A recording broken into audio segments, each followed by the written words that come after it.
Police service में किसी बड़े पद पर जाना बहुत से लोगों का सपना होता है। जैसे आईपीएस बनने की सोचते हैं, पर कुछ लोगों को यह नहीं पता होता कि आईपीएस कैसे बने और आईपीएस क्या होता है। आईपीएस बनने की सोचने वालों के मन में कई तरह के सवाल आते हैं, जैसे कि आईपीएस बनने के लिए क्या योग्यता होनी चाहिए, एज लिमिट कितना होना चाहिए, सिलेक्शन प्रोसेस क्या होता है, आईपीएस बनने के लिए हाइट कितनी होनी चाहिए और आईपीएस का सैलरी कितना होता है आदि। इन सभी सवालों का जवाब आज हम इस वीडियो में देंगे। तो वीडियो बहुत इंटरेस्टिंग होने वाला है, इसलिए वीडियो को बिना स्किप किए पूरा देखिएगा। और वीडियो शुरू करने से पहले आपसे एक रिक्वेस्ट है कि वीडियो को लाइक करके चैनल को सब्सक्राइब जरूर कर लीजिए। तो चलिए शुरू करते हैं।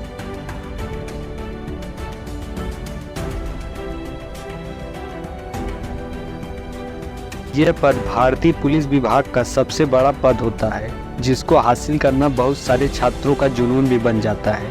और आईपीएस बनने के लिए वह दिन रात एक कर देते हैं और वो कामयाब भी जरूर होते हैं। सबसे पहले हम ये जान लेते हैं आईपीएस अधिकारी क्या होता है। अगर आप आईपीएस अधिकारी बनना चाहते हैं तो आपके लिए जानना जरूरी है कि आखिर आईपीएस अधिकारी क्या होता है।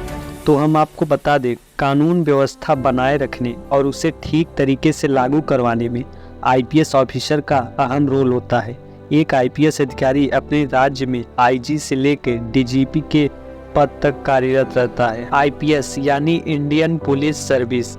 आईपीएस के पद को व्यक्तिगत राज्यों और केंद्र सरकारों दोनों में से किसी द्वारा नियोजित किया जाता है। तो दोस्तों चलिए जानते हैं कि आईपीएस ऑफिसर के एग्जाम को देने के लिए आपके पास क्या अनिवार्य रूप से क्वालिफिकेशन रहना चाहिए। जैसे हर छोटी बड़ी परीक्षा के लिए हमें कोई ना कोई योग्यता की जरूरत पड़ती है, ठीक वैसे ही आईपीएस पद के लिए एक एलिजिबिलिटी क्राइटेरिया को पूरा करना होता है, जिसके बाद हम आईपीएस का पद हासिल कर पाते हैं। तो दोस्तों चलिए डिटेल में जानते हैं हमें आईपीएस ऑफिसर बनने के लिए क्या क्या करना होगा। तो दोस्तों सबसे पहले आपको 12वीं पास करना होगा, उसके बाद ग्रेजुएशन में एक डिग्री लेना होगा। अगर आपके पास ग्रेजुएशन की डिग्री नहीं रहेगी तो आप एग्जाम के लिए अप्लाई नहीं कर सकते। तो आपके पास एक ग्रेजुएशन की डिग्री अनिवार्य रूप से होनी चाहिए। आप चाहे साइंस से हो या कॉमर्स से या आर्ट से, इससे कोई फर्क नहीं पड़ता, बस आपके पास एक ग्रेजुएशन डिग्री होनी चाहिए। अगर हम आईपीएस के लिए फिजिकल रिक्वायरमेंट की बात करें तो आईपीएस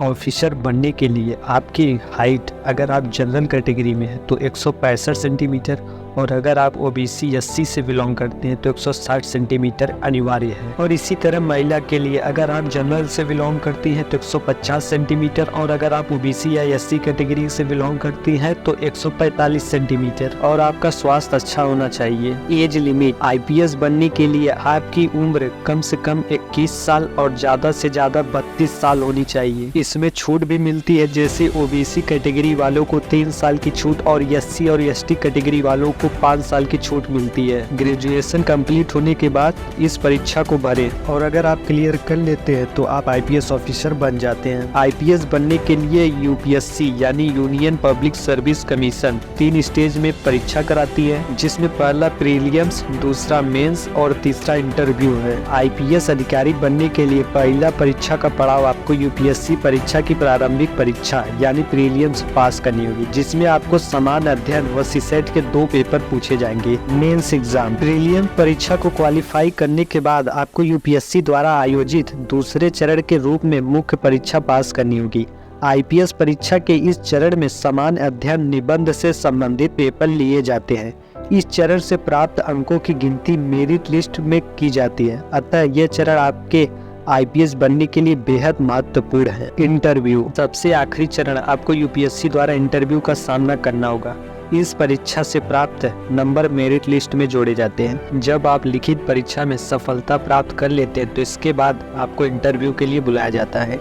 इसमें आपको एक पैनल के सामने इंटरव्यू देना होता है और वो आपके प्रदर्शन और आपकी पर्सनालिटी के आधार पर आपको अंक देते हैं। ये इंटरव्यू कुल 275 अंकों का होता है। तो आप अच्छे से समझ ही गए होंगे कि आईपीएस ऑफिसर कैसे बनते हैं। तो अगर आपको वीडियो अच्छा लगा तो वीडियो को लाइक करके चैनल को सब्सक्राइब जरूर कर लीजिए। तो मिलते हैं नेक्स्ट वीडियो में।